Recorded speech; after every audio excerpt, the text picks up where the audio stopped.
The Dr. Ray Podcast is a co-production of Ave Maria Radio and EWTN Radio.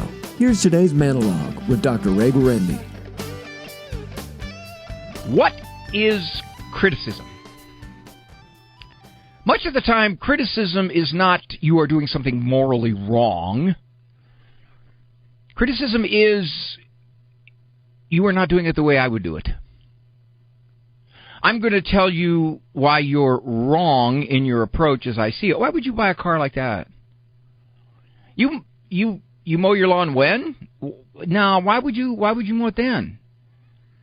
Criticism, I would venture to say the bulk of criticism is I'm going to give you my opinion as to why you're not doing it the right way, which by definition is the way I would do it. Now, conversely, if you give someone your opinion, ask yourself this question. Why am I doing this? It's relatively few people in our lives that we have a close enough relationship with that they truly welcome our opinions across a wide range. Relatively few, a handful. Most people in your life want your opinion if they ask for it. You've heard the phrase, if I want your opinion, I'll give it.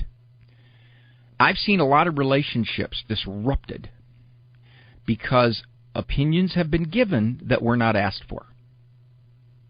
Furthermore, the opinions were given much more than once, even though the signals received were, don't give me your opinion, I don't want to hear it. Maybe not out loud, but little vibe. It's delicate, bordering on dangerous, to give someone an unasked for opinion about the way they're doing things. Again, I'm not talking morality here, but even then you have to judge when it is wise or prudent. I'm talking about, I want to give you an opinion about the way you're making a decision about something, whether it's child rearing, whether it's buying a car, whether it's an outfit, whether it's a pair of shoes, whatever it might be. Some of us are more inclined to give opinions than others, and I think it's a straightforward connection that if you give too many opinions, people retreat. Even if you're right, even if you have more knowledge about something than they do, if you give an opinion when it isn't asked for, you run the risk of telling something somebody doesn't want to hear.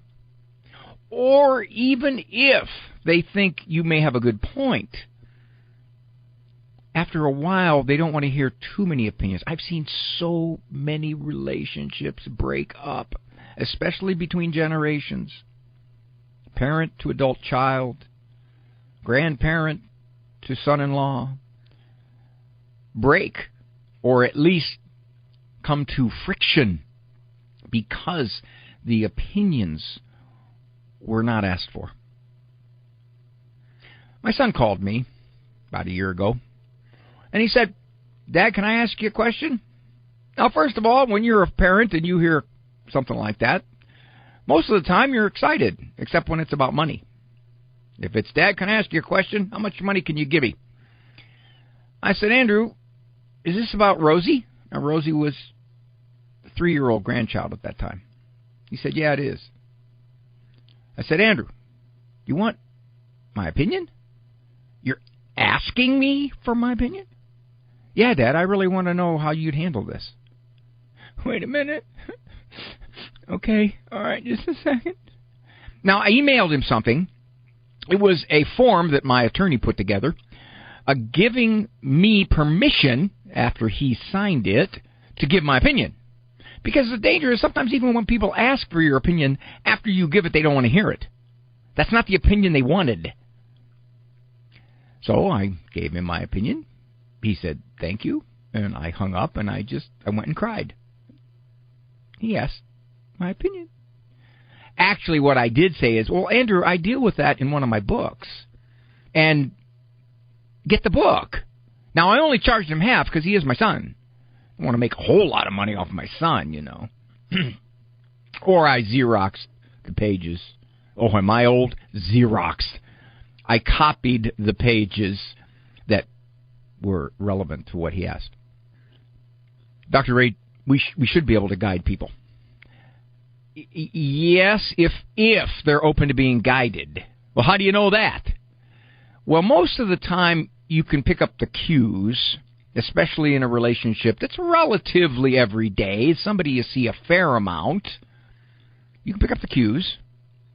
I've seen many people struggle in the relationship because they didn't pick up the cues.